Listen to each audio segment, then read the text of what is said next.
Five Nights at Freddy's has seen two distinct spring bonnies before, and I'd like to prove that to you. So throughout the game, we've seen quite a lot of imagery to the one pizzeria we've never properly seen. See, Fredbear's Family Diner, the one place that's not only held the most significance to the lore, but has also had little to no gameplay in it. Of the gameplay we have seen, we've had Fredbear, Spring Bonnie, and Glitch Trap.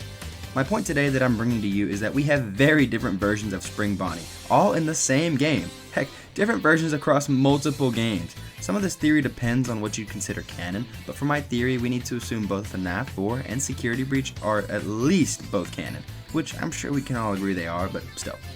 In FNaF 3, 4, and Into the Pit, we see this Spring Bonnie. Notice the slimmer design and overall lankier appearance. It looks more like a simplified Bonnie the Bunny. Now look at this design from Help Wanted, Security Breach, and Secret of the Mimic. Keep in mind the overall chubbier design and the stitching used. This costume is clearly just that, a costume. The Glitch Trap costume is the mascot version of Spring Bonnie, leaving the animatronic form to be the one we would see on the stage at Fredbear's.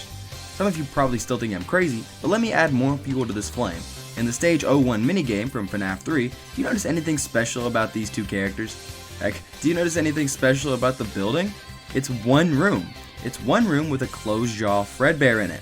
This Fredbear is a mascot costume. Not to mention, the Spring Bonnie standing next to it has an uncanny smile and a puffed belly. We see this costume on the higher shelves of the storage room in FNaF 4.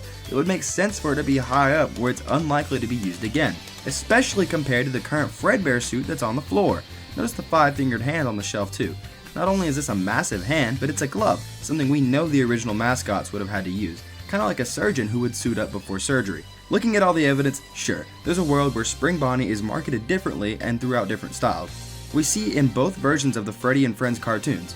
Cartoons naturally have to have that pizzazz to them, but when it comes to Spring Bonnie, he never gets a cartoon or anything.